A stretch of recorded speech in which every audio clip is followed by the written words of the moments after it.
I can't believe we just agreed to do public math. It's like we only have like 2 rules here. 1, don't get canceled. 2, don't embarrass yourself by doing public math. And we did it. Yeah, we did it at budget times, frankly.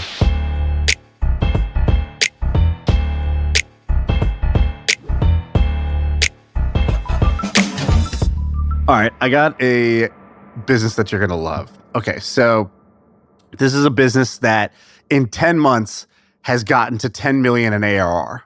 I think I know what you're talking about. Okay, so it started by this French guy, and the business is called Time Left. Yep, I had it on my topics list too. Okay, so check this out. I don't know how deep did you go? Did you go into the backstory or? I know it took a lot longer than it appears. Yeah, exactly. It's a multi-year overnight success, as they tend to be, right? You've heard the phrase like 10-year overnight success. It's kind of like that. So I want to show you some things about this guy. So the first thing is this graph. Here's the revenue graph. And if you're listening on audio, you should go to YouTube so you can actually see what we're showing because it's way more fun. And you can also see what we look like. And by the way, I'm Shaan. This is Shaan, the Indian guy. Sam, talk. You're the white guy. You should talk now. It's like they think that I would talk like a white, like alpha jock because of the way that I look, and I talk like an Indian nerd, and they think that you would talk like an Indian nerd, but you talk like a white bro alpha jock. So exactly, and we need the record to be clear on that. Okay, who's who? All right, so check this out. So this is the revenue graph. Already impressive. You can see it kind of starts super flat, and then gets to now over $1 million a month that this business is generating. And what does it do? What month did it describe that graph? Okay, so this is basically if you start in January of last year, it's like 0. You get to January of this year, and it's still, the ARR is still under, I don't know, 500K or something like that. Tens of thousands, maybe a month. Exactly. And now, as of October, November, it's over a $10 million annual run rate. It's crossing 12.5 million. And so in 10 months to do greater than 10 million in ARR is great. He said it took 7 months to reach 1 million and then another 7 months to get from 1 to 10. Right? So crazy growth. Okay, so what's growing like crazy? What is this business even? So Time Left is a business that is just gets people together for dinner. It is a solve for the loneliness epidemic that is everywhere. And so if you go to their website, it just says every Wednesday night, strangers meet for dinner. Book your seat and meet 5 strangers over dinner, all matched by our personality algorithm. Book your seat. And in hundreds of cities every Wednesday, people get together for a dinner with a bunch of strangers that are kind of curated by this app. And so you pay something like 20-ish bucks a month to be a part of this club, be a part of this supper club.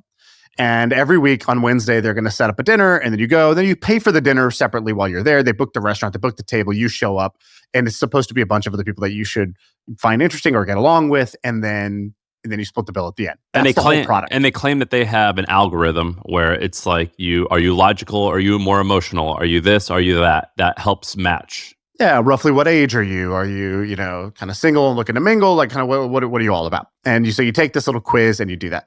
Now, the backstory. So first I found it pretty fascinating that this business, which is so simple, a dinner club with strangers, is scaling so well. And this is not a new idea. Obviously, like, people have been doing this not even as a business for a long time. I remember when I first moved to San Francisco, I used to use this app called, I think, Let's Lunch, it was called. And it was same idea. You would just agree, hey, I'm down to get a lunch with a random person who's also in the tech industry. And I used it when I first moved there and I knew nobody. I used it to meet some cool people. And it's kind of a hit or miss first date without the romance. Do you remember Grouper before that? I loved Grouper. Grouper was my favorite. It was you and 2 friends go on a group date with 3 other ladies, and they tell you where to meet, and you have a blind date, a 3-way blind date. I guess a 6-way blind date. Right. Okay. So now here's the backstory that I find interesting. So let me just get you interested in this guy. And I know that there's really only one way to get you interested in a guy. Do you know what I'm about to show you? What's his calves look like? I'm going to show you a body transformation. There he is. I'm going to show you what this founder looks like without a shirt on. All right. So not only did he transform his business in 10 months, I think this is also like a 10-month body transformation where he went from the skinniest he ever was. Was he sick? He was trying to run a like ultra race or whatever. So he got to like less than 10% body fat. And then he was like, cool, now I'm going to try to become the strongest I could ever be. And in 10 months, he kind of transformed his body too. So this guy's pretty fascinating. Before doing all of this, so here's his story. So this guy starts out and he's a nightlife promoter, which ding, ding, ding, is a bit of a pattern. Scott Harrison from Charity Water, before he, went to save the kids in Africa, nightclub promoter in New York. There are several people who have this same sort of background story before they make it. So he starts off as a nightlife promoter. Then he decides to start a media company. And so like I did, he started a media company. Now his media company was, the twist was, I'm only going to say good news because the news is always bad news. If it bleeds, it leads. Instead, I'm just going to tell uplifting good news stories every single day. And they did it. He grew the business to 90 employees, sold or kind of got acquired by this larger French broadcasting company, and went through that whole process. What was that called? I think it had like it's called Buzz something, Millennium Buzz, something like that. I don't know the exact name of it. And and he's written about it because they got acquired and they merged, but they had this horrible deal structure.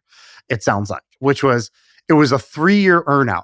But the way the earnout worked was year 1, we're going to make all these changes and invest in the business. Year 2, we're going to continue with those changes and invest in the business. It's going to be losing money. And then year 3, if it hits, if it performs, you get this big payout. Right. And if by year 3 we haven't done that thing, you get nothing. And he basically, that was too aggressive of a plan, too risky. They did not hit the 3-year plan. It's kind of a messy divorce. He gets ousted by the majority shareholder, and he basically walks away with nothing. It sounds like. I don't know the exact details, but it didn't end well for him. I think they ended up settling and he got a little something out of it, but it wasn't the thing that he wanted out of this whole thing. Okay. And this was after creating kind of like this video first online only news company that was doing hundreds of millions of views a month. And he was getting excited that, hey, we've built something here. That's the future. And this traditional company was buying them, and 1 + 1 is going to equal 7, right? And it sure didn't. So he goes through that experience and he says, okay, he gets the settlement, so he finally leaves. And I think he's got some money, but he's got a lot of time. And so he goes and he decides to travel. Now, this is right when 2020 happens. COVID hits. And this guy basically, while everybody else is locked at home, he's traveling solo. He planned, I think, to travel for 30 days solo, and it ended up being 700 days because he was like, COVID happened. He's like, well, I might as well just kind of travel around to different locations anyways, rather than being boarded up at home. How old is he? He's, I think, 30 years old at the time. And so he, something like this, 30-something years old, early 30s. He, during this time, he's posting on social media. He starts getting some pushback. And people are like, dude, like there's a pandemic going on. I'm stuck at home. A lot of people are kind of miserable right now. And you're out here posting pictures of you on a beach in Australia or scuba diving or doing these like kind of fun, exotic solo travel things. And so he meets somebody and a friend suggests to him, hey, you should do a little shakeup. You should have coffee and meet with 100 strangers. Do 100 coffee meetings with strangers. So he does. And he accepts the challenge. He does 100 coffee meetings. And something that happened in that changed his life. He's meeting with these people. And what he realized is that the common denominator amongst 100 strangers was like, man, what stood out to him was I meet these people and I ask them what they're excited about or what they dream about. And their dreams have been snuffed. Jeff Probst at the Tribal Council has snuffed their torch. Basically, they've forgotten how to dream. They've been suffocated by everyday life, and they don't really even have like a compelling vision or dream for themselves. And so he decides to make his own bucket list, and you can see his bucket list on his homepage. He's got 100 things he wants to do before he dies. What's his name? Maxime Barbier, I think is how you say his name. French guy. And if you go to his blog, Daily Max, you can see 100 things that are on his bucket list. Things like swim naked in the ocean, number 1, crossed out. Participate in a protest. Do a live DJ set at a festival, things like that. So he's got this, reach 12% body fat. He's got this bucket list for himself. He decides he's going to make an app. So he says, okay, I got it. I got my new company. My new company, and this is kind of like idea 1. In 2020, he says, I'm going to create a app that lets people create their bucket list. So create and share your bucket list. So he sets out, he draws the wireframes, he finds a coder, he hires a guy, they make the app, and people upload thousands of their dreams to this, but kind of goes nowhere after that. So he says, okay, strike one. All right, my friends. So a lot of you guys who listen to the show, you listen because you want to start a company, but you're not sure what idea to choose, or you may not even have an idea, and you like our podcast, My First Million, because we've done a lot of the work for you on researching all these business ideas. Well, my friends, we've made life a lot easier for you because HubSpot, they just put together an entire list of all the resources that you can use to find a market opportunity to validate for your next business idea. So if you're looking for a market size calculator or tools to identify market trends or a huge list of ideas to get started. So if you're interested, there's a link below, click it, and you can have access to the whole thing. It's completely free. Now back to the show. So he says, okay, maybe I'll try something different. What was the problem with this one? I got people to create a bucket list, but they're not doing anything. What if I connected people over their dreams? So it'll be like Tinder for bucket lists. And so now this is 2021. So year 2, he says, I'm going to make a dating app that's not dating, meaning you say what your dream is, I say what my dream is. If I swipe right on a dream and both you and I share that, it'll connect us over our shared dream, and maybe we could actually go and do it together, right? So that's aspirational. People message, but they don't actually go do anything. And this is still all under the same name of Time Left? Yeah. Oh, I should explain that. So why is it called Time Left? It's called Time Left because when he was traveling and recharging his batteries after that acquisition and the kind of messy divorce and the settlement, he ends up doing some math and he goes, okay, I'm 30, I forgot, he's 36 years old or something like that at that time, 35 maybe. He goes, so if I'm going to live till I'm 80, and he did the math, he goes, I have 600 months left in life. And he goes, that's my time left. And he read that blog post on Wait But Why, which was Your Life in Weeks, where it kind of prints out a poster that visualizes the number of weeks left. And he created that. He put it on his wall. And every week he would take a black dot and he would mark out 1 week gone. And he just had this urgency around himself about how much time do I really have left and what do I want to do? That's what spurred the bucket list thing. That's what wanted other people to realize how little time they have left. And he loved that quote, which was, I forgot who says the quote, but it's, every man has 2 lives. And the second begins when he realizes that he only has one. Does this stuff inspire you as you're talking about this? I can't decide if I am like all in or if the old man in me is like, that's a lot of work. But like, I'm pretty sure I'm like 60 to 70% on the side of like, this is inspiring. I need to have a bucket list. Yeah, I get what you mean. It's like I saw these kids that were like skateboarding and doing tricks by my house. And I was like, this is awesome. This is great. Look at what they're doing. They're having so much fun. They're doing their thing. And then I was also like kind of out of breath from watching. And I was like, oh, okay, I should probably just move along with my days. It is a lot of work to do all this stuff. His list is but cool, I'm inspired by it. Yeah, like he wants to go for a run around Paris. He wants to get his boating license. Some of these aren't crazy, but then he's like, I want a world record. So, by the way, sick thing for a personal website. I'm going to steal this, put this on my site, which is write your bucket list and start crossing them out publicly on there. I think it's great. And he links to the story behind each one once he does it. It's great. So anyways, he names the company Time Left because he realizes he's got about 600 months left in life. And he starts doing this bucket list thing. Bucket list doesn't, so app 1, but create a bucket list, fail. App 2, connect people over shared dreams. Now they can message each other, also fail. Now it's year 3. And he says, okay, here's what we're going to do. I'm going to connect 2 people. So you want to do the same activity. I'll actually like connect you and get you to go do the thing in real life. I'm going to get you off your phone. The whole point is find somebody to do the thing with. And it starts off okay, but then he realizes that women don't feel safe doing one-on-one stuff with strangers, right? So this is kind of like why Grouper worked. So that's 2022, another year, no traction. 2023, he says, okay, forget the one-on-one, small groups doing an activity in the city you love. And he gets small groups together and he has one feature on there, which is like you upload a photo of who you are so that when other people are trying to create the group, they can just check you out before they do the thing. Trying to make people feel comfortable. But what he realizes, talking to users, as soon as he put photos in the app, they thought of it like dating, even though it wasn't a dating app. Yeah. Right? And people immediately wanted to gravitate towards certain people. They started judging people. He's like, this is not at all what I wanted to do. So 2023 goes by, 3rd year of no progress. And he can't cross off, have a winning app on his bucket list. It's just sitting there uncrossed. Uncrossed. 2024, this year, finally he realizes, Okay, this company's called Time Left. Well, I got 9 months of cash left. So now cash left is sitting there realizing this doesn't work. He had raised $2 million initially back in 2020 for this idea. Nobody wanted to invest anymore. So he said, I had an honest conversation with myself. And by the way, so many success stories start with this. I had an honest conversation with myself. He says, do I want to continue? And if I do want to continue, more importantly, what do I no longer want to continue doing? And so he realized, he made some rules. He goes, I want to do an idea that I can launch in 2 weeks or less without any technical team. So no coders needed, and I can launch this thing in 2 weeks. Number two, I want to actually make some money. It's been 3 years. I've made $0 in the lifetime of this company. I want to make some revenue. And he goes, three, I want to have it be a group thing, connecting people over an activity, but it's got to work without photos, meaning I can't have it be where people need to check out the other person to be willing to go do the activity. So he comes up with this idea of Time Left as dinners with strangers. So in 3 weeks, he launches this thing. It's the first Time Left dinner.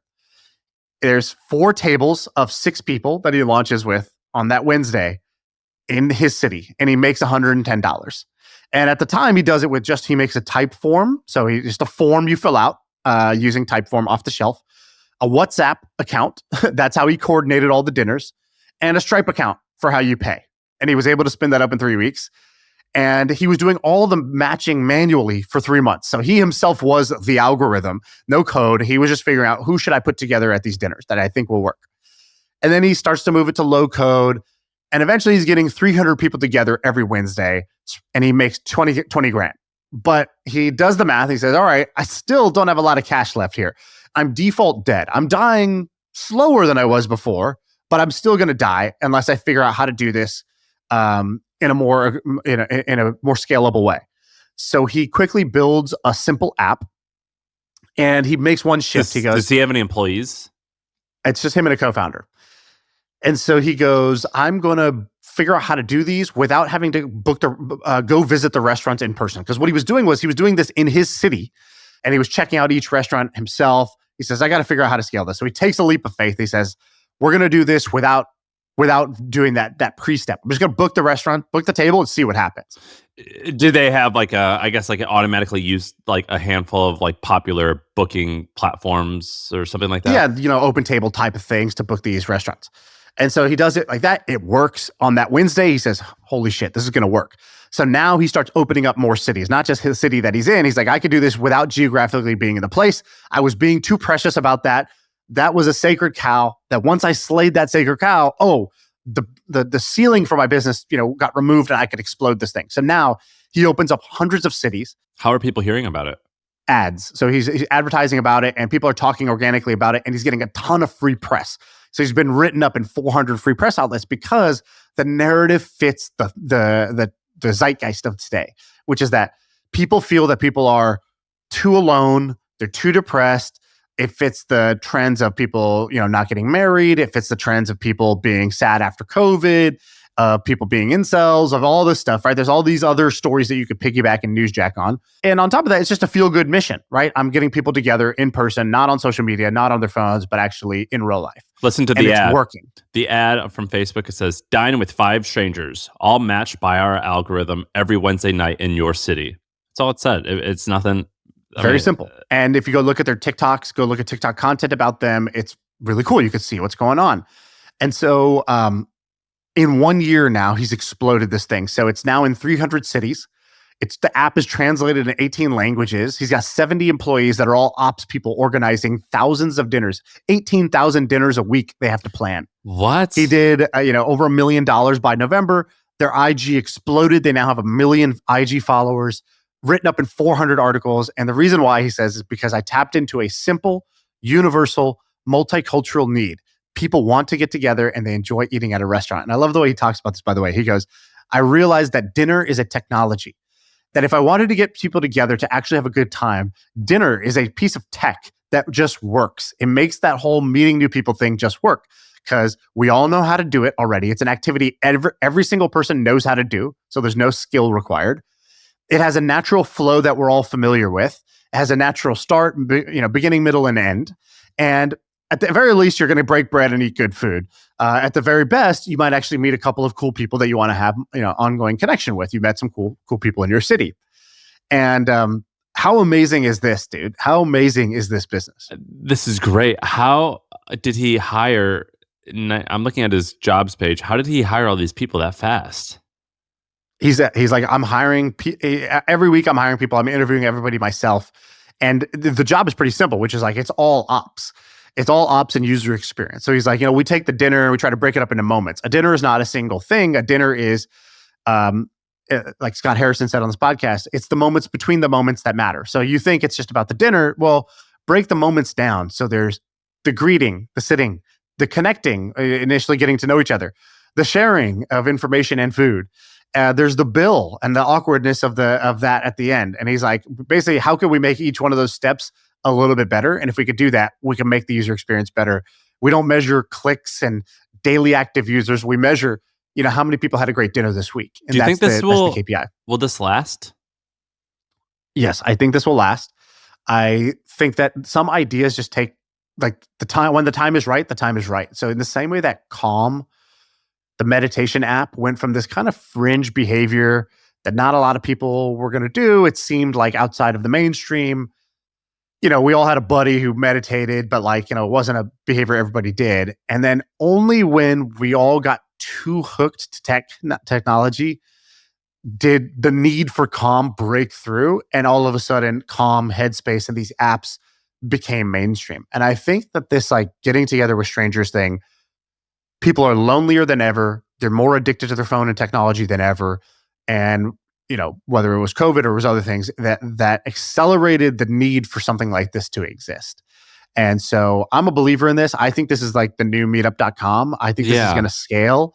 And I think that you could build a kind of ritualistic thing. And I think there's going to be a lot of churn in this business, but it's a huge TAM. Everybody needs this, and it's inherently viral. You're going to tell people you were doing this. Well, they're charging now on a monthly subscription. It's not going to be a monthly subscription business, but it's still going to be an awesome company, I think. And I think their branding is fantastic too. Yeah, exactly. I think this is like an inspirational company that a lot of people are going to rally behind. And you could see that's why the traction is what the traction is. I went and read a bunch of reviews on Reddit. They're overwhelmingly positive. People love it. They'll say we met up. I was so awkward and uncomfortable at first, but we hit it off and it was great. But then what they said was after their dinner, let's say their dinner went from 7 to 10 p.m. At 10 p.m., they said that there was I guess there's 8 people at dinner. So there must have been 10 other dinners happening in that city that night because 70 other people met up afterwards at the after party that was also arranged by Time Left. And they were like, it was a little too crowded, but it was awesome. I got to meet these people and I ended up leaving early, but I had a fantastic time. And then there was we have a text group now, and there was even an after party where people were hanging out till 4 a.m. And I'm going to do it again. And so it sounded like people absolutely loved it.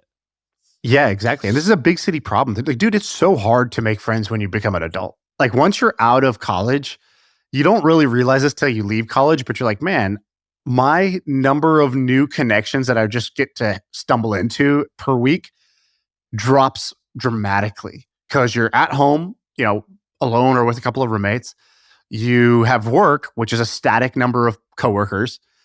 And then you might go to a bar or go to some place where it's not clear that people default want to meet you.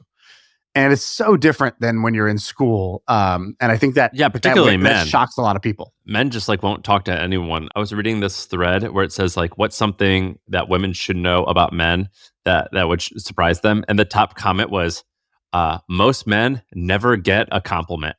And I thought that was pretty funny. In their life. And someone was saying a story about how, they were with their boyfriend or something, and someone else just said they smell nice, or I don't even remember, just some random compliment. And the guy was very affected. And the woman was like, why are you like that? He's like, I haven't had a compliment in 8 months. No one said anything nice about me in so long. And then, so it's complimenting. Dude, should we change the world right now? You look great today. Should we create? Yeah, exactly. Thank you. I love your jacket. Love your Inspector Gadget outfit. Wait, did it wrong. should we just start like, like a No Nut November? Should we start a new trend? Should we pick a month and it's basically just bros complimenting bros? Yeah, yeah. And it's like, hey, every day your job, you gotta give another guy just a solid compliment. Yeah, we'll call a one-way flight to feel good, and that's what month has like nothing going on. Just a bunch of guys being dudes every May. Yeah, the March of Men. And it's like, here we go. Every March, every day, 30 days, got to give another guy a compliment. That's actually a great idea. This is also what I wanted to do with people were hosting these MFM meetups in every city.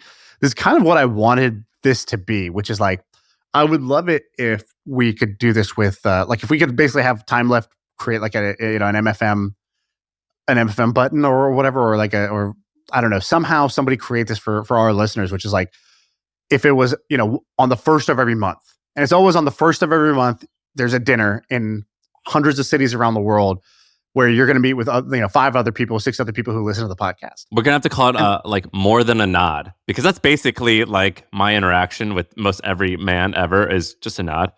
And it's like, so are we gonna do more than a nod to each other now? Is that? Yeah, exactly. The nod is pretty effective, to be honest. I see you. Yeah, just a nod. I see you and I respect you. Yeah. Can I ask you a question about your weekend? I have a strong opinion about something, but I have nothing to do with the industry, and you do. You are working the e-com world. Was Black Friday, and I guess Cyber Monday is still for you, miserable or awesome? Well, for me now, I have a full team in place, so it was awesome. I didn't have to do a thing. I just looked at the app and I said, wow, that's a great number right there. I was not on the hook. It's like the perfect thing. I'm not on the hook for the inputs, but I get the outputs. Now, to be clear, I sweated this business for, 3-4 years to be able to get to that spot. But like now it's great. Before that, I will say very stressful, and it's stressful in the same way that I don't love birthdays. I don't like forced fun. And I don't like high expectations based, events where it's like, you need this to go well. You want this to go well. It seems like it's going well for everybody else because you'll just see screenshots of people just crushing it. And I remember in the first couple of years, I was so underwhelmed and disappointed by Black Friday, which was a combination of me not knowing how to do it. But really, when you start like Black Friday is basically people who already know about your brand, who kind of wait around for discounts, who like your brand to come back, which for a new brand, you just have a very small pool of people that already know and care about you, that want to shop, that are, have been waiting to shop with you for your discounts. So the first couple of years just sucked. And now it's amazing. Now I get why they call it Black Friday. You know why it's called Black Friday? Yeah, let me tell you the background really quick. But basically in the 70s, originally Black Friday was negative. It was called Black Friday because for some reason there was a, Army versus Navy football game. It was the Philly police called it Black Friday because they hated it. They hated like, the Friday after Thanksgiving. This is the day that all the bad people come in town and it's just going to be crowded. And then retailers also use Black Friday because they're like, this is when our employees never show up because it's the day after Thanksgiving. Like Black Friday sucked. And then like in the 80s or 90s, it kind of got shifted to where Black Friday now means we're going to change it from this is your business, your retail business is in the red, meaning you lose money all the time. This is the beginning of the season, the first day of the season where you're going to switch to black and you're finally going to make a profit for the quarter. Exactly. They flipped it on its head, right? They lemons into lemonaded it where this bad day where there's going to be a huge rush in the city. Everyone's going to try to do their shopping at once. It's going to create traffic. Then there's going to be a bunch of drunk people because of the game. And they turned it into this like shopping event now that the retailers love. And then in 2005, a consortment, there was like a trade group that included like Google and Amazon and a few other online retailers. They said, hey, this Black Friday thing, like that's pretty good, but like we need our own thing. And they come up with Cyber Monday. And so they like collectively agree to do Cyber Monday together. And then once Amazon gets even more famous and more big, they kind of are like, pushing it forward to where Cyber Monday is huge. And now all the other retailers are doing it. But as an outsider, my opinion, and it's not entirely rooted in data, other than there are numbers where like if you discount something like 20% and you only have a 40% gross margin, you got to sell like 2 times as much. If you discount it 30%, you have to sell three times as, like, the stats are pretty crazy how much more you need to sell for each 10% discount. But from an outsider, I hate Black Friday. Like, I just think that it like ruins people's brands. Like, to me, like, everything eventually is going to turn into J. Crew, where it's like I only buy it when inevitably they have their 50% off sale. Well, actually, it kind of works the other way, which is every brand wants to discount, but doesn't want to dilute the brand. Why do you want to discount? You got too much inventory left over, and that's just cash that's tied up, sitting on your shelf. Maybe it's expiring, maybe it's just out of season, but it's definitely cash that's tied up in inventory. So every brand is not perfect with inventory. That's the first problem. The second is, if you want to juice your numbers. So if you have a way to juice your numbers, you would love to have more revenue, more profit, if you could. The problem is, if you just start discounting, you sort of train people to shop with discounts. Like you said, the beauty of Black Friday is it gives every brand air cover. It says, all right, we're all going to do it. I'm not less of a premium brand because I'm doing this, right? I'm going to join in. And so you get the kind of middle set of brands, right? In every like category, you're going to have the low end that are always trying to compete on price. They're always trying to lower the price. They're always trying to discount. They're known as discount brands. You have the mid tier, which was trying to find that balance between still a value purchase, but maintaining some brand premium. Would you say that's like a J. Crew? I don't shop J. Crew, so I couldn't tell you anything about J. Crew. But that's like a Nike, for example, right? Nike's not Louis Vuitton. It's not truly luxury scarcity, but it's also not trying to be 32 degrees, the Costco athleisure wear brand, right? And so you have that middle group, and that middle group, they want to participate in a Black Friday because it gives them air cover to do the discounts like the cheap brands without being seen as a desperate cheap brand. Because it's like, well, today is the day. We all do it, right? And so I think it's really important for them. And then you have the luxury brands who can go the other way, and they could say 0% off. In fact, it's 10% more expensive today, right? Because they're going to use this as a branding moment. They're not going to sell high volume anyways. So they use this as a moment to reinforce their position as luxury. So it kind of works for everybody. I think I prefer the last one. I would hate to have to do this. I've been friends with you, and I've been friends with dozens of other people who have startups in the e-com space, not established yet brands, some established, and like their Fridays are miserable, and it seems like their entire year kind of it makes or break this 2 weeks. Does that seem like accurate? It is for a lot of people. That's not the case for us. Like, I saw somebody who does their like 50% of their revenue for the year in this like 8-week sprint or 6-week sprint between, Black Friday, the start of your early Black Friday sales to the Christmas shipping cutoff.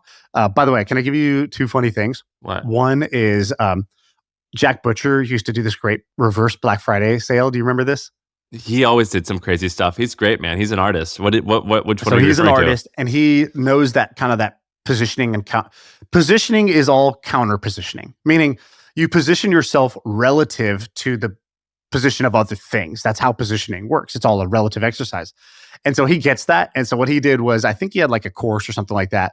And he would do a reverse Black Friday sale where he would start the price at a certain thing, and then they would just go up in the like 2 weeks leading to Black Friday. Every day, the prices are going to go up. So if you want to buy it now, because for the next 2 weeks, prices will go up every single day. And it wasn't even really that was that effective of a sales tactic, but it's like, rather than do nothing or dilute your brand, he decided to use it as a branding moment, which I thought was cool. We also talked about the, I don't know if it was Brooklyn who started this, but it was the old leaked email tactic. Chubbies. Well, I did it, and I stole it from Chubbies. Did they also steal from Brooklyn? I think they also stole it. I've seen like a ton of people do this same trend, but we talked about on the pod. That seems beneath Brooklyn. But most consumers don't know. They don't care. They have no idea. They fall for it, right? That's kind of the point, which is you send this email out to your user base that looks like it was supposed to be an internal email where someone on the marketing team is like, hey, just doing the final testing for Black Friday. I have it, the code is X. Go test it out and see if it works. And then you send a follow-up. Oh my God, whoops. That was not meant to send to everybody, but we're going to honor it. They're not fired, or whatever. We'll deal with Jacob's, mess up internally, but whatever. Have at it. Well, we're going to leave it up for 24 hours.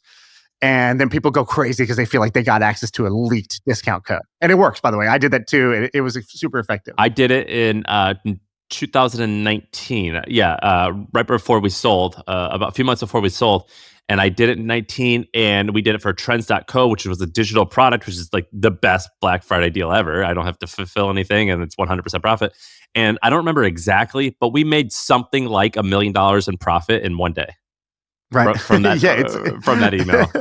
So you love Black Friday. What the hell are you talking about? Well, I guess like if I were to own a brand now, like a particularly, I think Black Friday is mostly clothing or furniture, something like a normal retailer. I don't think I would do it, but I would be tempted to. Dude, you're like those people who live in a gated community with 12-foot fences around their house and then want like an open border. It's like, bro, your house doesn't even have an open border. What are you talking about? It's like, you're like, oh, I hate Black Friday after you like, totally leaned into Black Friday and did the like, once I got rich off of it, now it's dumb. Yeah, exactly. It's dumb and beneath me now. Yeah. Oh, you used to do that? Yeah, no, it's, did you buy anything yesterday?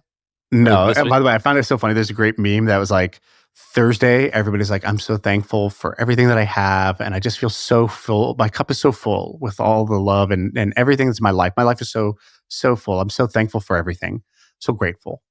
And then Friday, you're like, I need more shit. I don't have anything. I need more.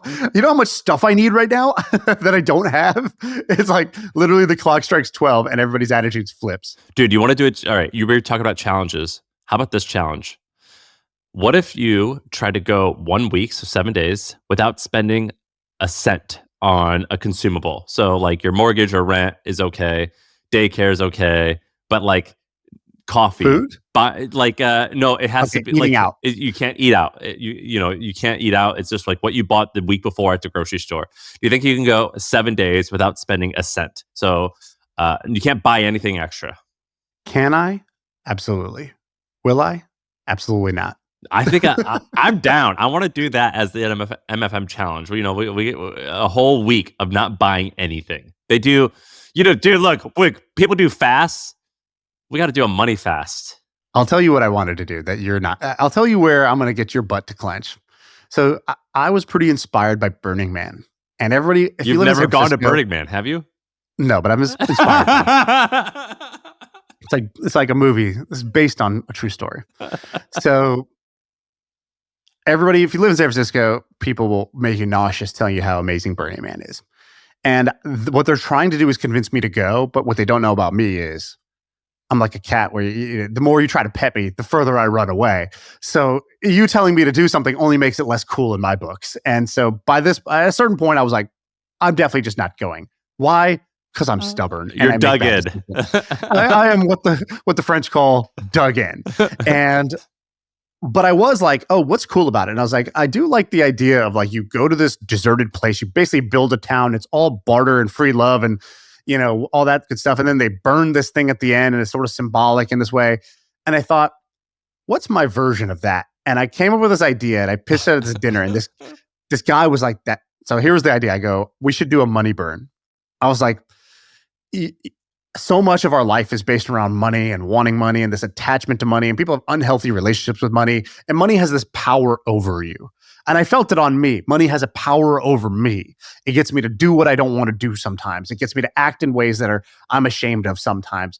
It gets me to, it just takes up so much of my mind space that it really shouldn't. That portion of my mind could be used on other things. But money has this power over me. I go, you know what we should do? Once a year, we should do this thing where you take some amount of money. Then for everybody, it's different. You come with an envelope and it's an amount of money that hurts you to burn. Oh my God. And we burn it. And I was like, think of A, how it would feel, B, what it represents, C, how polarizing and how angry this would make people, how much news and buzz this would create and how much of a conversation this could create. I go, imagine if the sort of like tech head up their ass, elites in San Francisco do the most obnoxious thing possible. They go and they literally light money on fire. And they say they're doing it for this reason, but it's going to piss off a bunch of other people. It's going to inspire a bunch of people. I was like, this is actually a tremendous idea. And my friend was like, dude, this is one of the best ideas you've ever had. I'm hooked. Which friend said this was a good idea? I have to make sure I never listen to their opinion ever again.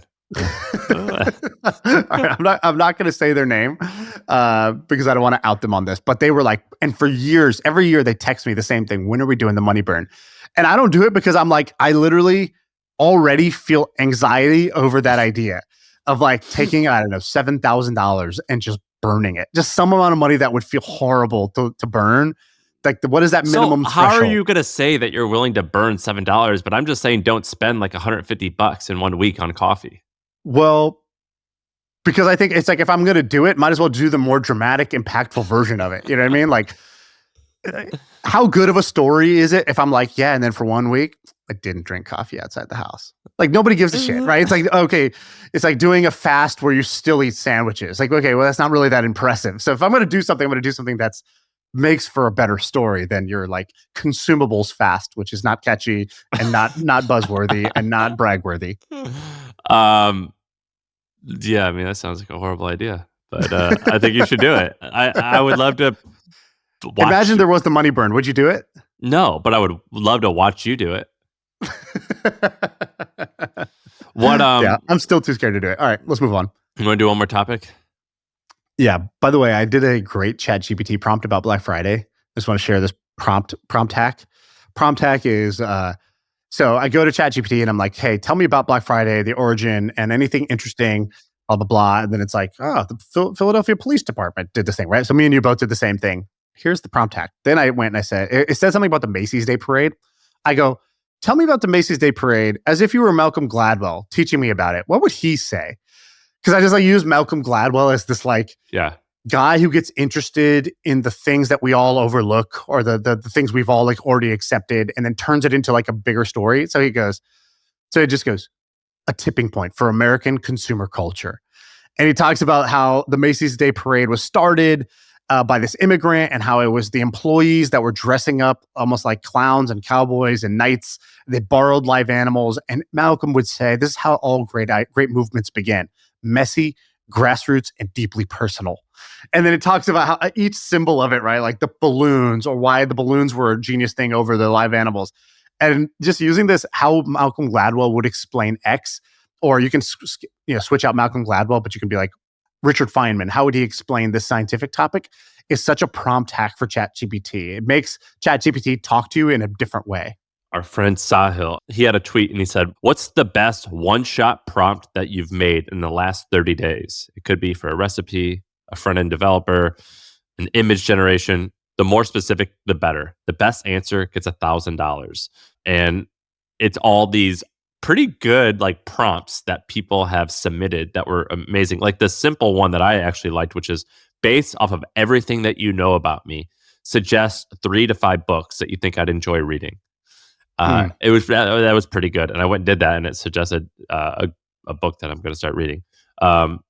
Another one was, you are a lawyer that specializes in working with startups. Please review this legal document that was sent to you by your client and summarize each section in plain English and determine if that's good or bad for me. That's actually a pretty good one too.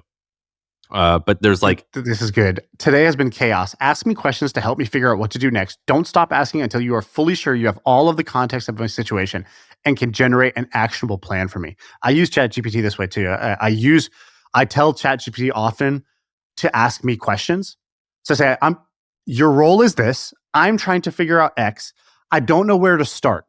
Start asking me questions and don't stop until you feel like you have enough necessary information to give me useful advice. Or ask me questions, and I keep saying, ask me more questions. And I'll answer parts of their questions along the way. And it's such a useful thinking tool this way versus just searching and getting an answer. If you try to say, hey, how should I do X? It's going to give you a generic answer. But if you say, ask me the questions that you would need if you were my coach who has tons of experience in this subject in order to get me to figure out the answer to this, it forces you to think about it better. Are there like deep questions? It could be like marriage advice, or could it be like, what do I do with my life advice? Or like, I'm struggling with this person, help me solve it, like things like that? Yeah, because any of those personal things, I've used it with tax things. Because if you ask it a tax question or a legal question, it'll give you a generic answer, but there's high risk, right? Like it doesn't have all your context because you don't know how to give it everything you need. So it just gives you kind of a general answer, which could be totally misleading when it comes to tax or legal. But instead I say, here's my situation. Ask me the questions that you would need to know if you were my lawyer. So then it asks me the question. Then at that point, cool. Now it has the context. Then I say, give me an informed answer based on what I just told you. And then it knows, well, you could do X, but since you said you're incorporated here, blah, blah, blah, right? And it can give you a smarter answer that way. Oh, that's pretty good. Have you used it for any other prompts that like are helping you solve like just like life problems where it's like a therapist would help guide you or like an executive coach? Yeah, I use it. I tell it it's my coach or it's my therapist or it's my strategist or it's my analyst. And then I'll either, ask it the questions or I'll tell it to ask me the questions. By the way, that's one of the useful things about ChatGPT is tell it the role up front. So the prompt structure that works is role, goal, and then I think context. And so you go role, you say, you are my research assistant. Your job is to find examples that support the ideas that I'm going to present you. Goal, I'm trying to write a really persuasive blog post about X. So I need to come up with great examples and counterexamples. And then I'll give it the context. The context is blah, blah, blah. And then it knows the role, it knows the goal, and then it has the context in order to actually do the job. Dude, that's amazing. I love ChatGPT. That's why I got my AI tutor every week to teach me how to actually use these tools better. I have a friend that works at OpenAI, and apparently he was able to sell some of his shares. And he was like, "Do you remember when I told you I was starting to work there, and I told you like if things go well, how much money I think I could make? Add a zero to that, and that's how much. And that's just a percentage of the shares that I sold to achieve that number." Wait, can you say like roughly the level of seniority of this person and roughly the amount of money they made and roughly what time? I'm gonna be very vague on purpose. I'm gonna say, let's say they've worked there for 2 to 3 years, and I think according to the news, like if Business Insider, they just did an article and they said the average pay, all in pay, was like $800,000. So if you're making $800,000 3 years ago, let's say that's 400 cash, 400 equity. So you're expecting 400 a year in equity. I don't know how much their value has gone up in 3 years, but I think 10x. Yeah. So if you're expecting 400 grand a year in equity, you now have $4 million a year in equity. And if you've been there for 3 years, that's $12 million. Nice. That's crazy, right? And that's like not even all your shares, because I think like they do, like they're known for paying people even more now that there's even more competitors. And you didn't even invent artificial intelligence, right? Like you didn't even have to do the incredible thing at that company in order to do that. You did good work. And I mean this in a good way. You didn't have to pull off a miracle in order to get incredibly wealthy. And you were like the 1000th employee.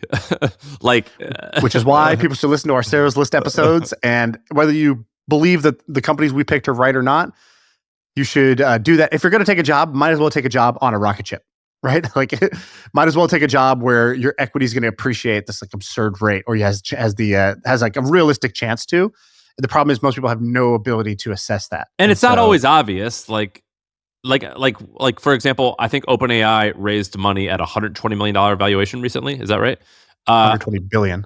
120 billion. And I would imagine the majority of people listening to this are saying that's outrageous. But in 5 years, there's definitely a world where we look back and be like, that was a steal. How did I not like put my whole life savings into that? Like there's a world where that's definitely a possibility. Yeah. There's still a 10x jump from here for an OpenAI. OpenAI could become, it has a legitimate, a realistic chance of becoming $1 trillion company. I think which you can only say about a handful of companies. I was listening to this thing about Facebook, and this guy was talking about working there, and he was like, when I joined, it was worth $78 billion, and I thought like, this is peak. I'm selling everything. Like I got to get out. Facebook's now worth 1.5 trillion, and so these numbers, they're really hard to comprehend. I mean, dude, have you ever thought about $1 trillion? How much is it? No, honestly, haven't. $1 trillion is $1,000 billion. That is like an insane number. They should call it that.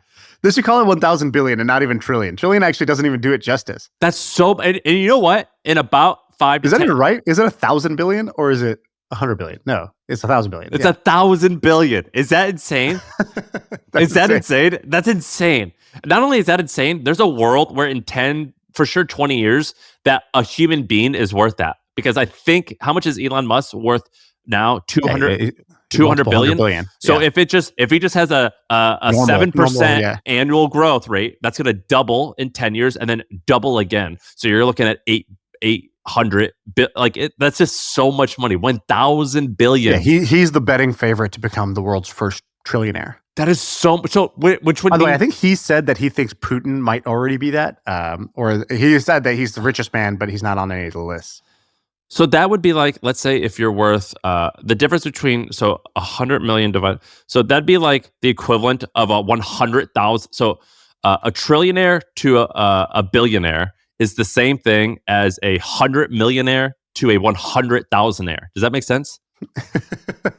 Yeah. That's insane, right? That's insane. So like the $100 billion person and someone worth $100,000, they're not in the same ballpark. Like their lifestyles are like drastically different. Now, Right. to a billionaire, yeah, and a trillion, that's how different it makes a billionaire like just like a six-figure like W-2 employee. Yeah, like one bad medical bill can knock you out. Yeah, where it's like, you know what I mean? Like you still use WOW airline and you only did it because you got the voucher for $250 round trip. Like it's like ridiculous that I was thinking about like that math. It's crazy. And the reason I was thinking about it is because Warren Buffett just did this big speech or this big letter where he wrote that dude, he's such a good writer. He was like, Father Time always wins. And Father Time, he's a mean son of a bitch. And he like that's basically really? Yeah, like he said, like Father Times always wins, and he's like a real fickle guy. And he took my wife Susie before me, and our plan all along, we just assumed because he eats horribly. We were like, we just assumed that I was going to die first, and so the plan was that it was her job to give away all the money. Unfortunately, she died, and then we also gave the money to our children. But you know what's crazy? Our children are in their 70s now, and they are not going to live long enough to be able to give away all of our money. And so when Susie died, they each got $10 million. And Warren Buffett's currently worth $150 billion. So $10 million is nothing. But they each got $10 million. And now it's their job when I died to give away the money. I don't think they're going to live long enough to be able to give away this much money. And the future generations, I don't know them as well as my current kids. And I trust my current kids, but it's hard to say with my future generations. And so they have this monumental task to give away all of this money. And if they don't, it has to go to this foundation where everyone has to vote on it, because this way each of the children as well as the grandchildren have an excuse to say something like, well, my brother doesn't think that's a good investment, so I'm so sorry, I got to pass on you. And so he wrote this letter explaining a bunch of tips and tricks. He's like, even if you're rich or you're wealthy, my opinion is you should discuss your will with your children before you die. It's a great way to bring the family together. Like he also says, that's so funny, by the way. Isn't it funny that a will is like the surprise?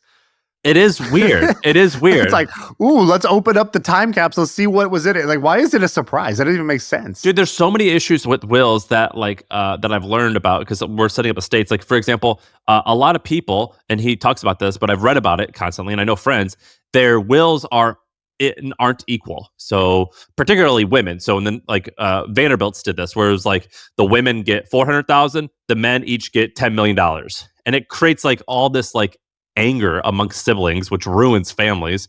And he talks about that in his letter. And so it was a really good letter that he just released like last week about how didn't he sign the like giving pledge though, right? Like, yeah, but he pledged, I don't think he pledged a percentage. I think he pledged an amount that he said in the letter. And he's like, but the amount is now huge, so I need to give more. And so, yeah, he's giving it all away. He said 99% of my wealth will go to philanthropy during my lifetime or at death. Maybe it's just that the 1% is now huge. Is that is that the issue? I didn't understand. I didn't understand it because in the letter, it was like, I am now gifting 150,000 shares of Berkshire Hathaway. Previously, we did this, but now we need to give more. So he didn't reference the giving pledge. It was like an absolute amount, not a percentage amount, other than saying he gave each of his kids $10 million. And he's like, that's all I gave them. So he's selling...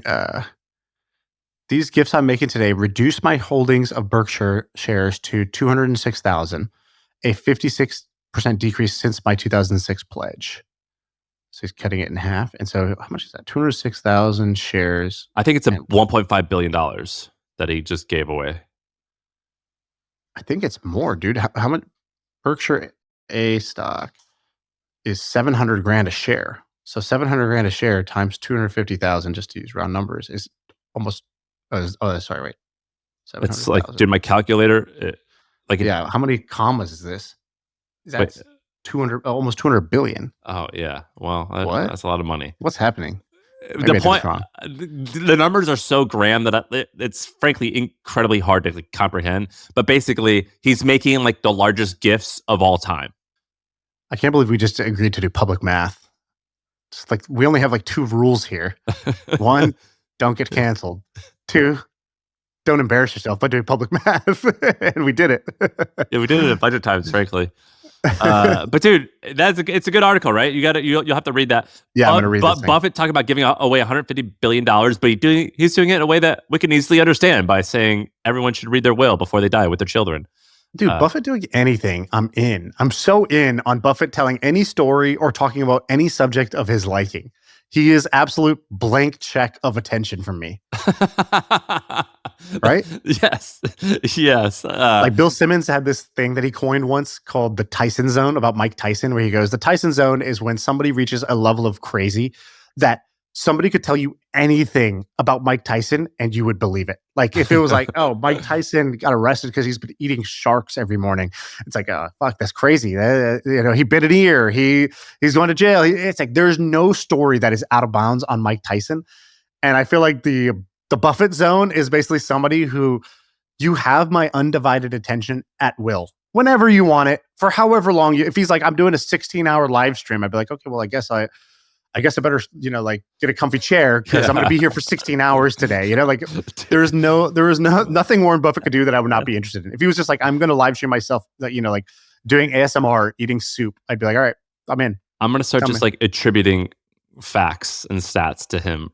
Well, what Buffett says. He says, Buffett says is the new Harvard study. Yeah. Right. Yeah. There was a study at Harvard to support whatever point I'd like to make.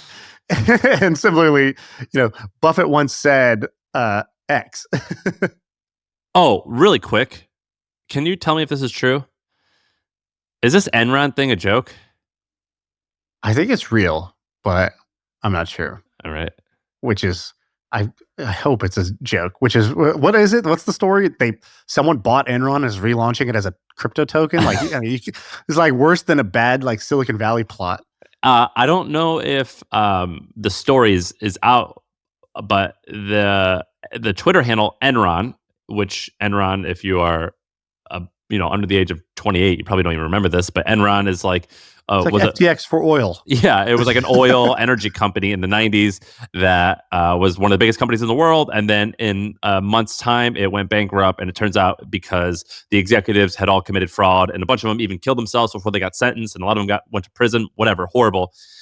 On Twitter, somebody is now tweeting from the Enron Twitter handle with their logo saying, "We're back." And they are talking about their new decentralized product. And no one online knows, is this real or is this not? But it's the perfect way to say fuck you to the crypto crowd, because that's basically what they're doing. They're just sitting in a room. They're like, should we name our new crypto scam after a scam? Do two wrongs make a right? Like this is it's like when a rapper samples an old song and they're like, yeah. It's like a new fraud sampling an old fraud. Yeah, they're remixing crime. Dude, can I just give you one rant real quick? I was watching this video that was like, I was on YouTube. It's called the Elon Musk learning method. I was like, all right, click. That's like another Warren Buffett says. Yeah, exactly. Elon explaining how he does this, or like, some backstory about Elon. But one thing he says in it, which I think it just struck me. This is an obvious point, but I guess the implications of it really just like slapped me in the face. He was like, people say like, we have to give people better access to education. He's like, that could not be further from the truth. He's like, you can literally learn anything. Everything you want to learn is available online at a world-class level for free to anyone who has an internet connection, which is almost everyone. And he's like, basically, there is no lack of access to education. And it's so true. Like, if I was like, oh man, I wish I could have gone to Harvard. Okay, just Google it. Watch, every Harvard lecture you want is online. You could sit there, you could get a Harvard computer science education today for free in your underwear at home. And nobody does it. And that's like the second mind-blowing I do it. I spent hours this weekend learning how different magic tricks were done on YouTube. Hours. I can't be fooled. Oh, not even learning how to do them? No. Just learning how they're done? I just needed to confirm that David Blaine was just a human. Yeah. Dude, when that show came out, Magician's Greatest Secrets Revealed, do you remember that? They're so pissed. I remember literally thinking to myself, I was like, TNT, you sure do know drama. Like, this is an amazing premise. They were like, this magician has to wear this mask because if his peers in the magic industry knew what he was about to tell you, they're going to kill him. He would be killed. He would be ostracized. He could never show his face in a magic room again. I was like, oh, holy shit, mom, where's the remote? And I was like, it was like pre-recording. I was like, got a notebook out and I was like, oh my God, how do they do it? And he just showed you every magic trick and how they do it. It's the greatest. It's the greatest, right? It's the absolute greatest. That's what I do. That's what I do on YouTube. Like, you're telling me he didn't actually bite that quarter in half? Yeah. Oh, it's so insane. What were you saying about Elon, though? Sorry. Doesn't matter. That's the pod. All right, that's it.